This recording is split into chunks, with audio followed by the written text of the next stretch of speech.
enter our hearts, then you've also got to know how to enter a scene. Just ask all these badass characters in my top 30 entrances across films and TV.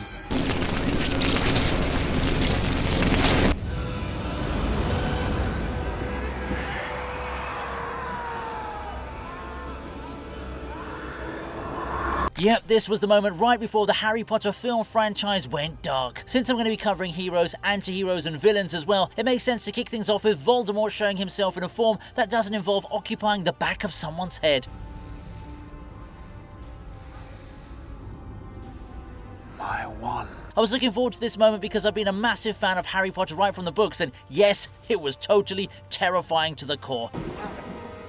The entrance was so haunting, and what followed in Cedric's assassination was such a shocker that nobody could have prepared themselves for the emotional trauma that came with the scene. The first movie was like, oh, hi there, welcome to a nice cute world of magic.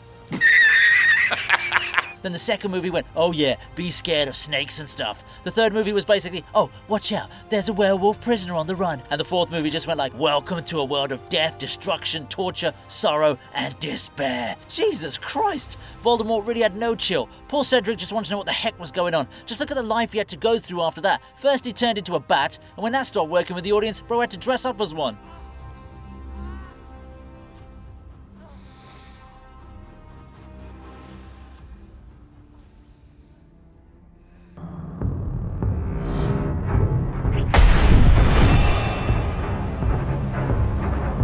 Okay, I just want to say that I'm not at all impressed with Ahsoka, but if you can give me Anakin Skywalker on our screens one more time, then I'll gladly take it. Sure, everyone hated on Hayden Christensen when he played this role in the prequel Star Wars films, but the way the franchise has gone from bad to worse ever since the sequels, I think we can all agree that he didn't deserve such criticism. In this scene, we see Anakin training Ahsoka, and while I don't really care for the actual saber fight as much,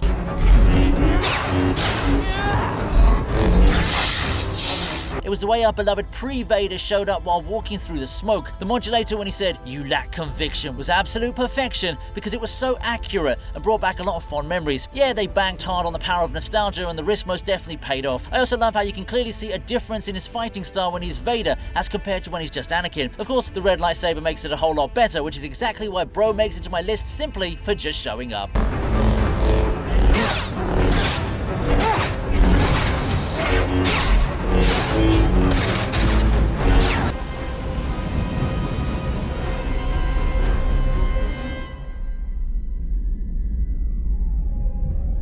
Americans have a hard time adapting Japanese legacy characters, apart from maybe J-horror films like The Ring and The Grudge. When it comes to Godzilla, they messed up big time with the size 0 abomination that was chosen back in 1998, so I for one was really looking forward to the new and improved version that would kick off the Monsterverse.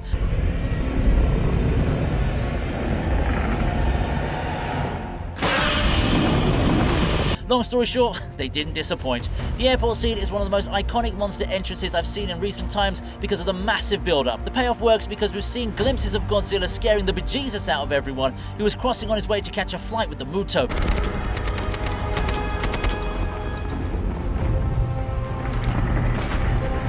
I know a lot of people complained about the lighting here, which actually made seeing Godzilla a bit difficult, but I don't have too much of a problem with it because it added to the horror element of the film. At the end of the day, we all just wanted one of cinema's most iconic monsters to show up and give us that deadly roar, which he did in all of his full glory. Another thing that I want to point out over here is the scaling of size that eventually leads to Godzilla's full frontal appearance. You can actually feel how small humans are when compared to this absolute unit of a monster, which is probably why the impact of his presence is so high and mighty.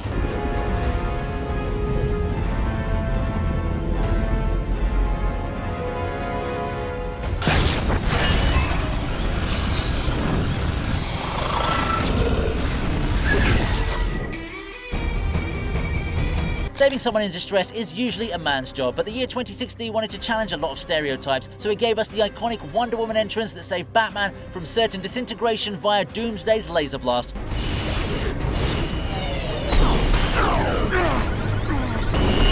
I would have counted Superman as well, but I'm sure Bro would have just brushed that off as a minor injury. Also, if Gal Gadot is going to rescue me while looking like that, then I'd be a fool to even think about rejecting it. The background music kicking in at the very moment also enhances the experience, and it hypes you up for the epic battle that follows. The reason this scene works is because of the sudden nature of Wonder Woman's entrance, which makes it seem unexpected. But then you think back to all that research Bruce Wayne was doing on Princess Diana earlier, her appearance did make sense keeping context in mind. I've been a little busy. This creature. The timing of a shield negating a laser blast was something that could only come out of Zack Snyder's manual, and it serves as one of the film's highlights. See, that's the thing about this movie. There are so many individual moments that stand out, but if you try adding them all together, then it doesn't really have a lasting impression.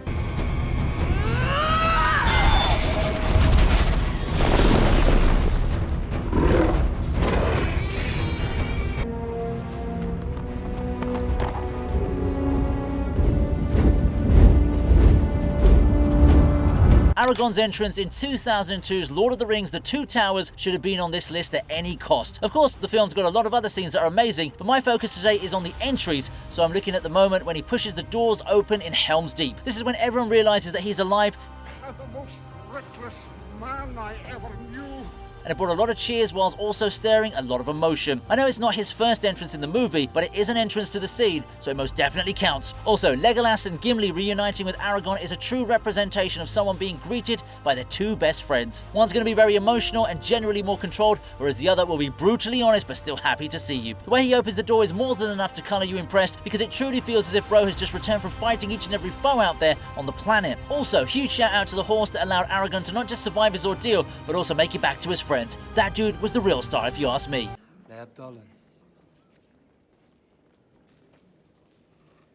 You look terrible.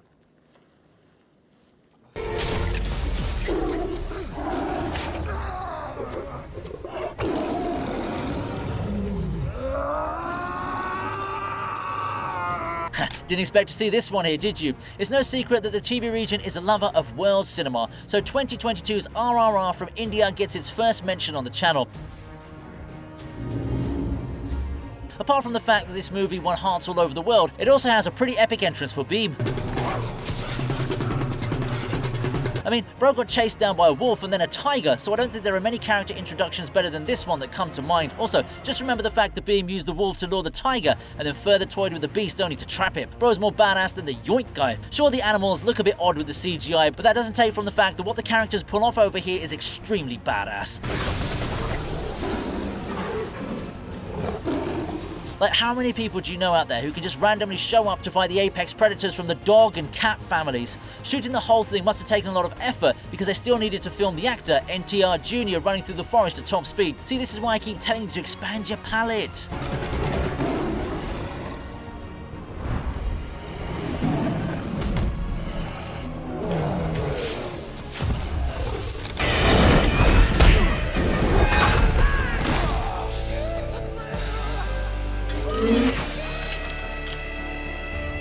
If I were to tell you that Iron Man saved the day, it wouldn't be much of a surprise, but if I told you that he played some AC/DC while flirting with Natasha Romanoff while also beating down the God of Mischief, I'm actually out. that also wouldn't be much of a surprise either now, would it? It just goes to show how iconic Tony Stark is when it comes to making an entrance, and this man sure seems to have mastered the art. When Captain America was busy getting his butt handed to him by Loki, there really wasn't much hope for him, but then in came a genius, billionaire playboy philanthropist with his lethal suit and undeniable charisma to make sure justice prevails. I know that the God of Mischief may have had this as part of his plan, but it still doesn't take away from how awesome Iron Man's entrance looks. His arrival completely changes the course of the battle.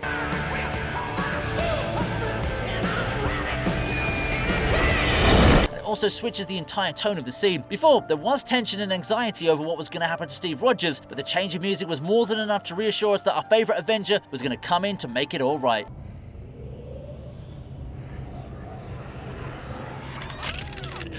Good move.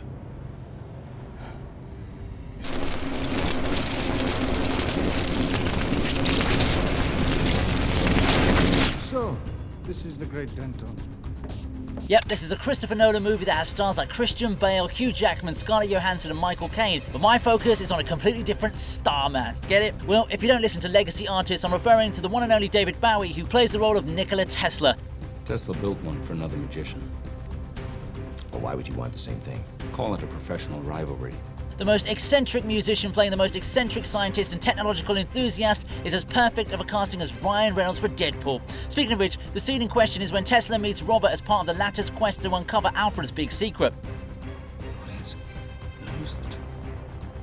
Now, while the actual entrance is of course magnified with lightning going off everywhere, it's also the fact that we're seeing such a respected character showing himself against the backdrop of the very occurrence he'd mastered as a concept. Also, to have someone as talented as David Bowie playing was a stroke of genius, and if you knew it was him when you first watched this scene in the cinema, it must have been an amazing experience. If you're a Gen Z kid who doesn't know much about his music, The Weeknd named his album Starboy as an homage to Bowie's own song named Starman. See, your boy's always at it with the trivia knowledge. Hold out other hand.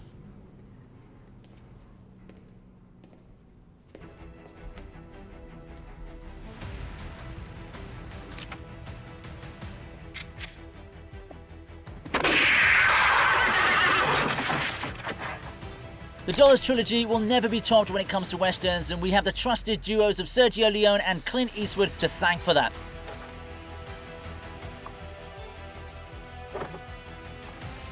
However, in For a Few Dollars More, it's Lee Van Cleef who manages to engage the audiences just as much, which was pretty impressive considering who the main hero was.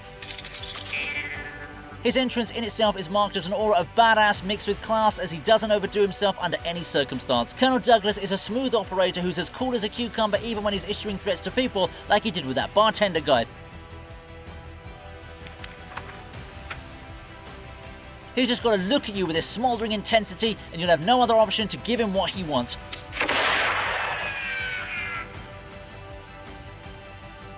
Bro looks at Medusa and turns her into stone. Watch out, Dwayne Johnson. This guy looks like your granddaddy. The way he captures his bounty, or rather shoots him down, is pretty epic, but I still want to keep my focus on how we first meet the character. His face was perfect for the role, just as the director had rightly put it, and that was more than enough to keep the audience engaged, even though they barely had any information on this character.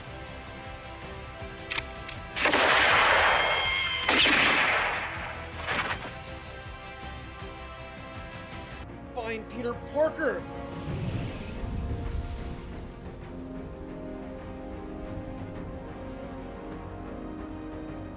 Okay, I'm including both Spider-Men over here because it would be cheating if I did them separately in a list that already has so many epic faces. I'm Peter Parker. That's not possible. I am Spider-Man. Once again, this is peak nostalgia, as all the Spidey fans from around the world were just waiting to see their faves grace the big screen again. I like the sequencing of both the Peter Parker entrances because it felt like I was at a Michelin star restaurant. Oh, I know, we suck. I don't know how to work as a team. Me neither. Well, I do. I have been in a team, okay? First they gave me an appetizer which got me hyped AF, and they served me the main course which was good enough to even cover up for dessert. There's nothing even fancy going on here, it's just the inevitable reveal that makes this scene so special. Hi. No, it's okay. I mean, we already kind of figured it out before with all the fan theories and speculation doing the rounds. When you finally see something with your own eyes, the moment just hits a whole lot harder. These two characters shaped up our childhood, especially Tobey Maguire, so there's no way people weren't going to enjoy this scene. Good. For now. So, I opened the wrong portal to the wrong Peter Parker. I know Andrew Garfield kind of got overshadowed within a minute of his much-awaited return, but now that enough time has passed since we got this sequence, I think it's safe to say his entry also mattered. I just wish we could see Peter.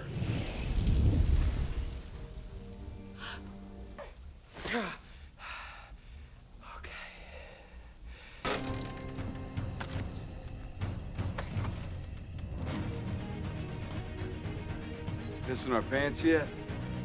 Man, I hated this scene with a living passion when it first came out because I'd pretty much made my final list of survivors on The Walking Dead by the time this episode arrived. Then came along Negan, who ruined everything, especially what could have been the perfect love story in a hellish world. Anybody moves, anybody says anything, cut the boy's other eye out, feed it to his father, and then we'll start.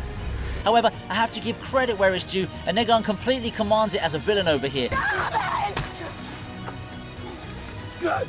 His menacing smile and calm demeanor are meant to unsettle the viewers the same way he creeps the living daylights out of everyone in front of him. I've never seen Nick Grimes with such terror on his face till this scene, and even the suspense that's built with Negan's sick little games gives us a whole lot to wonder about the character. The worst possible thing was to end the season with such a cliffhanger.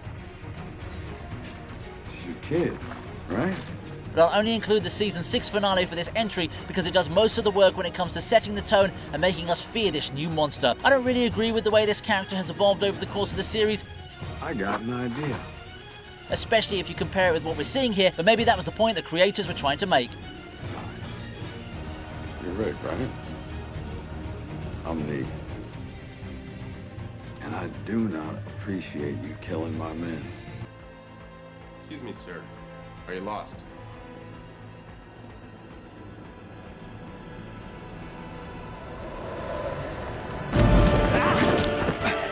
For someone whose main power is teleportation, Nightcrawler sure knows how to create a ruckus with his entrances. The plot to assassinate the president in the White House isn't exactly what you'd call a tried and tested method, but if a badass mutant is tasked with such a mission, then it might be hard to watch the scene with a moral stance.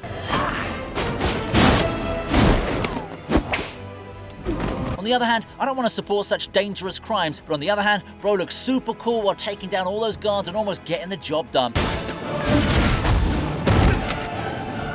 Right from the moment we first see his face in that disguise, we know something's up, and it's actually here when he makes his official entrance.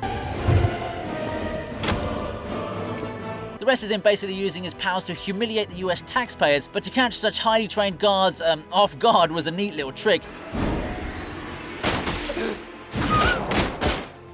It was the best way to introduce a mutant in the OG X-Men trilogy, and yes, by this I also mean characters like Wolverine and Magneto. What really stands out to me is the fact that in this scene, Nightcrawler is established as this terrifying monster who can solo an entire room full of armed men without even a single scratch. However, later on in the movie, you realise he's probably the most down-to-earth mutant out there.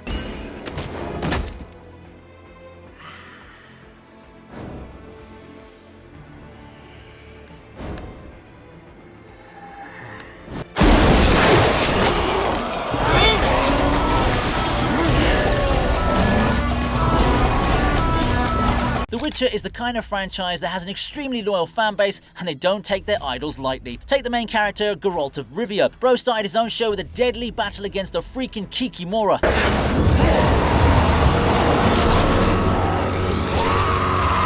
Man, I don't even feel like calling this monster by that name. It sounds like some cute anime cat or something like that. The beast, on the other hand, is some kind of spider abomination that even the natives of Australia would admit to being a bit too deadly. However, this is the essence of The Witcher. He fights these monsters and always comes out on top because of his powers and skills. Just look at those deadly demon eyes right after he lands the finishing blow.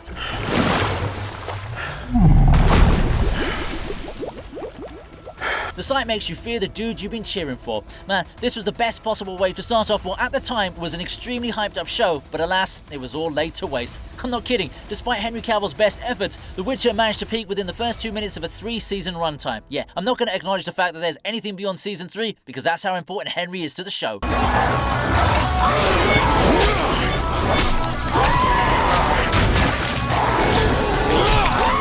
Tell me that a vampire who hunts his own kind would make his first appearance in a nightclub drenched with blood, that it would be on point with his brand. However, Blade likes to offer an extra dose of badass wherever he shows up. So he makes sure to look cool, even if he's kind of being a party pooper here for his own folks.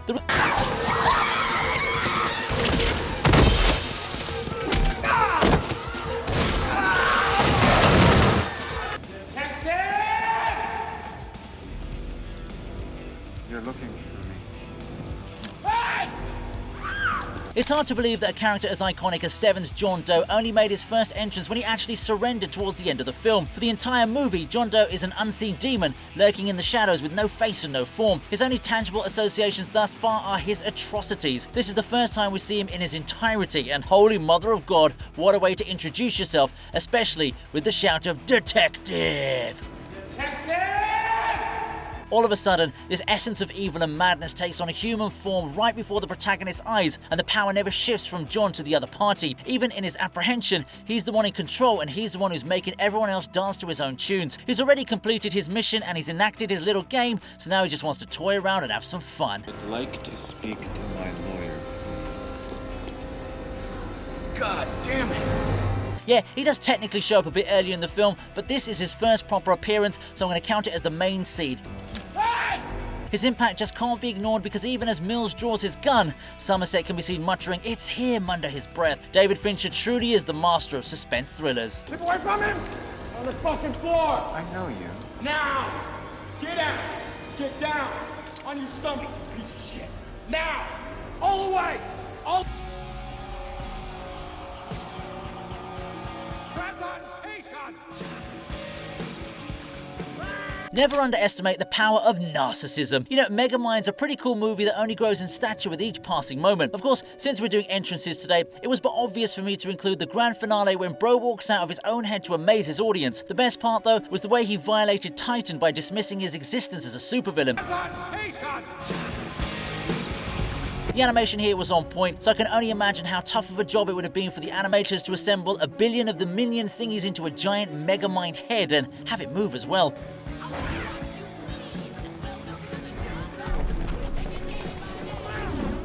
The timing works perfectly as well because of how the song kicks in right after Bro dazzles the whole city with his little show. I know it's ironic that Megamind becomes heroic over here, but there are two important life lessons to take away.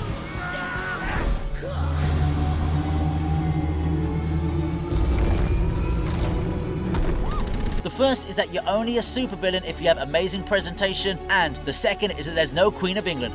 That second lesson kind of hits harder now that, it's actually true in the real world too.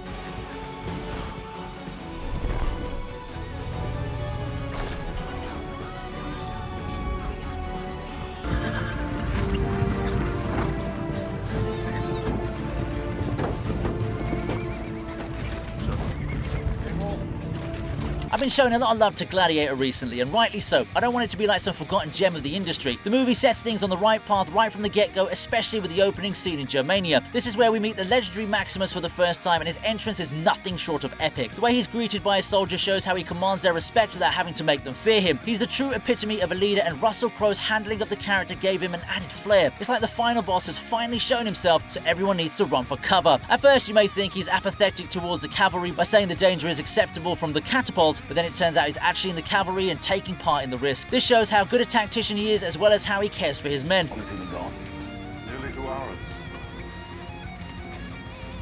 This was an excellent example of perfect filmmaking, especially when it comes to the introduction of a character. I swear, all the dads of the world need to sit down and watch this movie with their sons. Maximus is the man all men should aspire to be.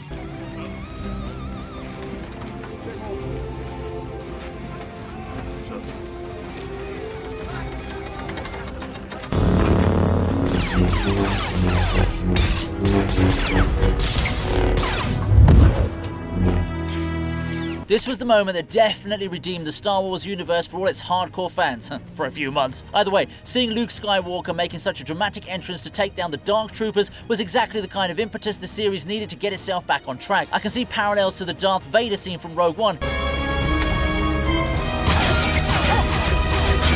But you know what? It still looks epic AF, so I'm not complaining at all. The way Luke runs through all his opponents is a strong reminder of how strong he actually is. Remember, Mando had a hard time just keeping up with one of those bad boys. This is the true power of a Jedi, and everybody knew it, even Moff Gideon. Bro also pissed his pants when he heard the mention of a Jedi. It was as if he dreaded the lore of Luke Skywalker. After all, the Jedi were largely a superstitious myth, with most people thinking they weren't real. But the fallen remnants of the Empire very much knew what the Jedi were, especially the one who ended their reign.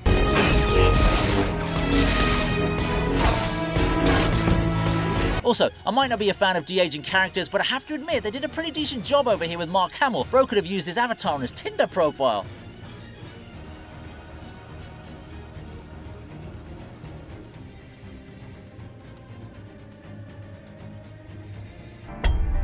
He was the one you said to kill the fucking boogeyman. It's funny how a man as nice as Keanu Reeves has managed to nail the most dangerous character of the 2010s. This scene led to the very foundation of what the John Wick franchise is today. Like civilized man. No, seriously, it took all of 5 minutes of well-written exposition to introduce one of the most badass characters in recent cinematic history. The reason why this scene is so legendary is because most of the time it's the antagonist who's feared by everyone, but here the protagonist is so lethal that the literal mafia is scared of this one man. Seeing Viggo mock and scold Yusef for messing with John Wick perfectly encapsulates the impact he has on this world.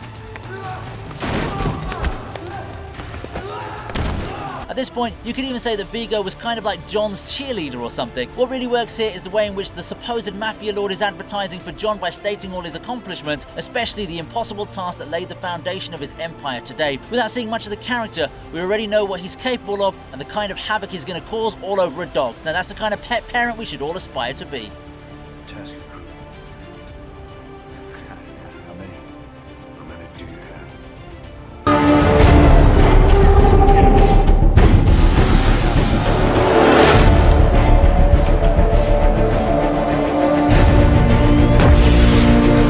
Man, we really were lucky to have grown up with the Dark Knight trilogy. It really was the last great trio to have happened in the world of cinema.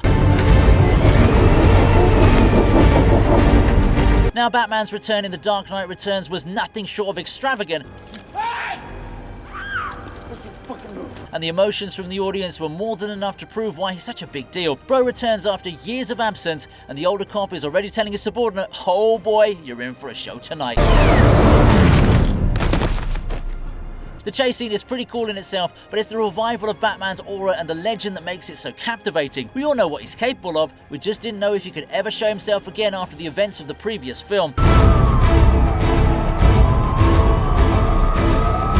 Imagine being in Commissioner Gordon's shoes. You have a fever dream where you talk to Batman, who you haven't seen in 7 years. You say that Gotham City needs him and that he must return. Shortly after, you wake up, put on the news only to see the headline is Batman Returns. Are you kidding me?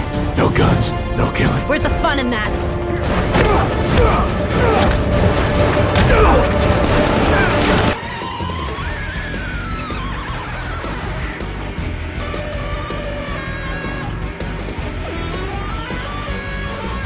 If I'm kicking off my top 10, then I'm going to do it in the best way possible, with the OG entrance of the greatest villain of the 1970s. You should not have come back.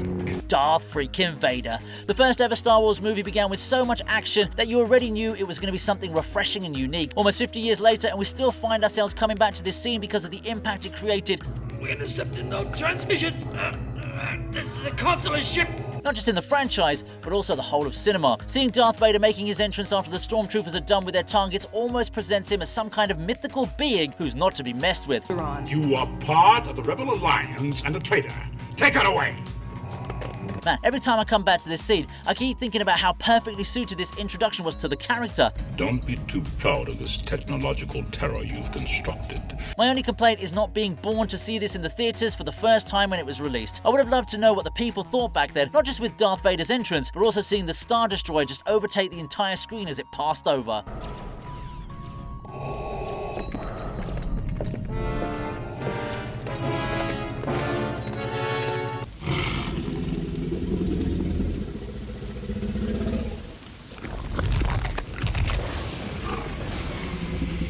I'm a 90s kid, so growing up with Jurassic Park as my favourite movie was a neat luxury to have. Steven Spielberg had already built a name for himself as a blockbuster director,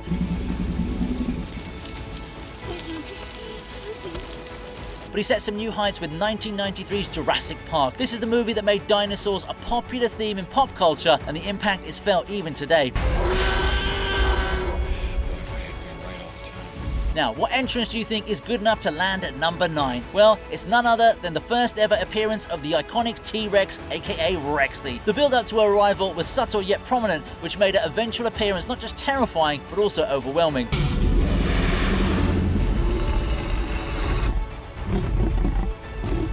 Sure, we already saw a couple of dinosaurs before the T-Rex comes on. Nothing beats the sight of a massive carnivore from millions of years ago casually going about eating goats, humans, and pesky tires. That first ever Orc was as good of a money shot as you're ever going to get in film history, so I feel like one of the lucky dudes who got to live in the same era as this film's release.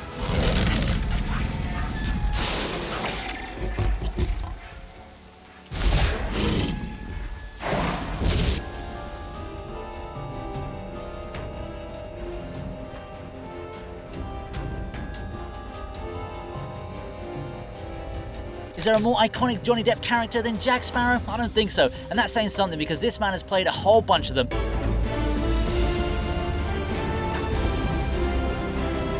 The first ever Pirates of the Caribbean film really had to make an impact to justify its massive budget, and Jack Sparrow's entrance in itself was enough to do that. And I shall need to know your name. This is the perfect way to introduce the character because it's perfectly in line with his own behaviour. At first, you think this badass pirate dude who's on a massive ship, but then you realise that he's just a clumsy goofball who's barely been able to keep his own boat afloat. This scene told us everything we needed to know about Jack, and he didn't even utter a single word. What do you say to 3 shillings? And we forget the name. Man, Disney shouldn't bother making another Pirates of the Caribbean movie without Depp. He's the heart and soul of this franchise.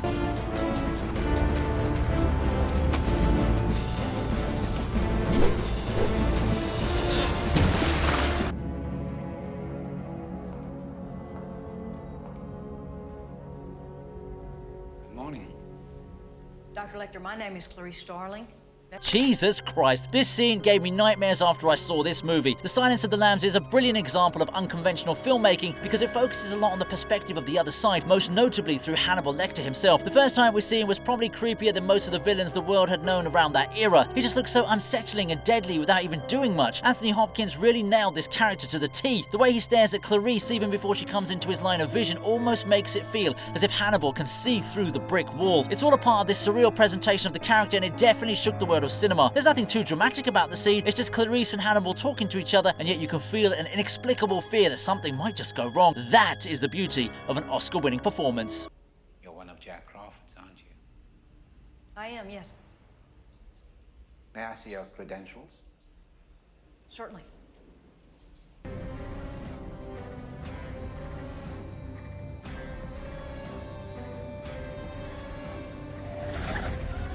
This was actually an entrance right from the time the Joker enters the heist with his team of clowns, but the reveal towards the end caps off what can only be described as a genius way of beating the enemy and your own team as well. Is it a problem? No, I'm done here. The Joker has always been about making a point, and he's never really cared about material wealth. This is why he can so casually rob a bank in the opening of a movie.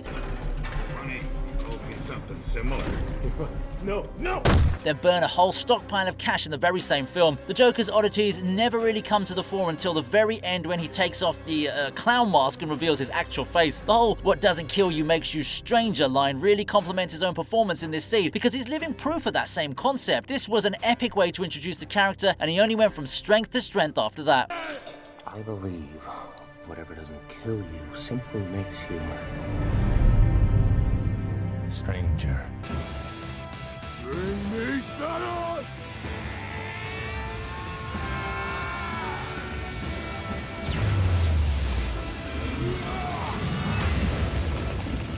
Here he is again to save his fellow Avengers and strike the ground with his most impressive strike in the entire MCU. I'm not kidding. The way Thor lands Stormbreaker into the soil to get rid of all those annoying Chitauri monsters was his most impressive display of strength, and the build-up towards it actually began right when he took on the full force of a freaking star in order to create his new weapon. When the God of Thunder shows up to the battlefield,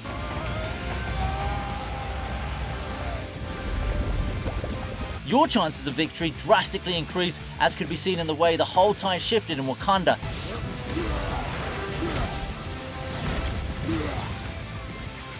I swear, Bro's appearance felt like a scene right out of WWE, but with an overpowered god instead of an overdramatic wrestler.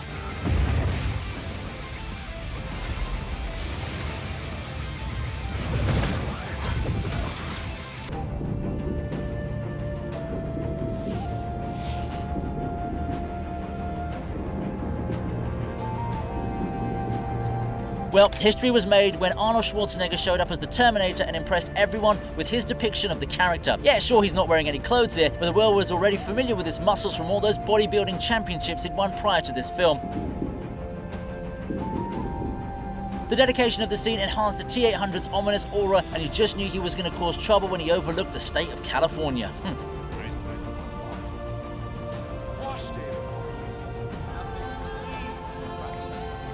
Maybe Arnold was also thinking about governing this place someday, but that's just my assumption. Also, when he punches a freaking hole through that poor guy's chest, you just knew you were in for a legendary performance. Yeah, if a huge naked guy asks you for clothes, you better hand them over.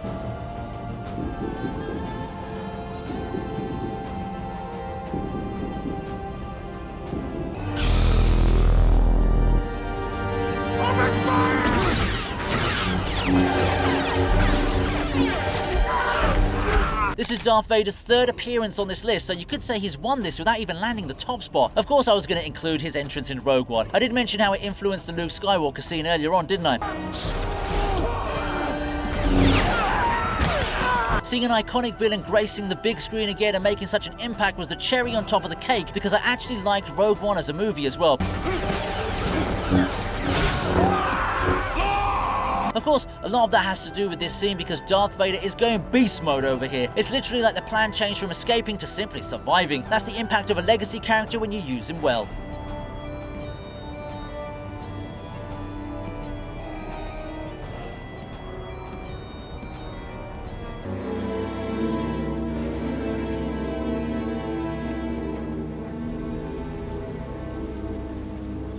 This was the scene that introduced us to the most fun professor of all time, Indiana Jones. Bro started his own series with a heist that could have easily ended it all within the first few minutes. Snatching the golden idol may not have gone as smoothly as you would have liked, but at least Indy gives us a glimpse of his escape skills. It was a thrilling sequence which set the tone not just for the movie, but for the whole franchise as well. Also,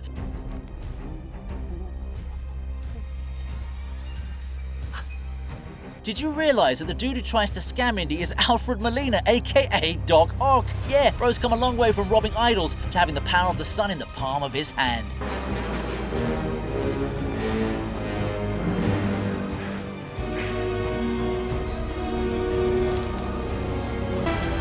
Avengers!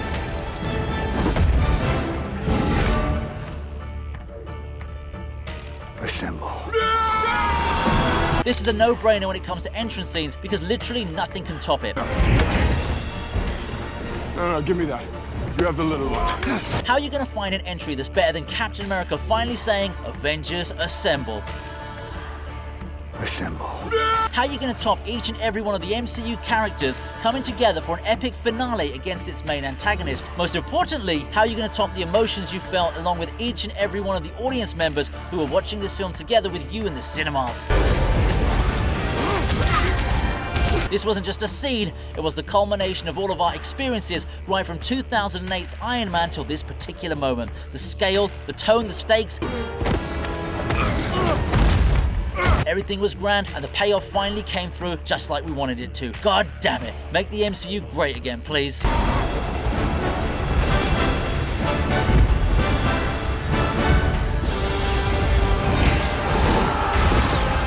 Hope you like this video. Please subscribe to the TV Regent and here are some other videos I know you're going to enjoy.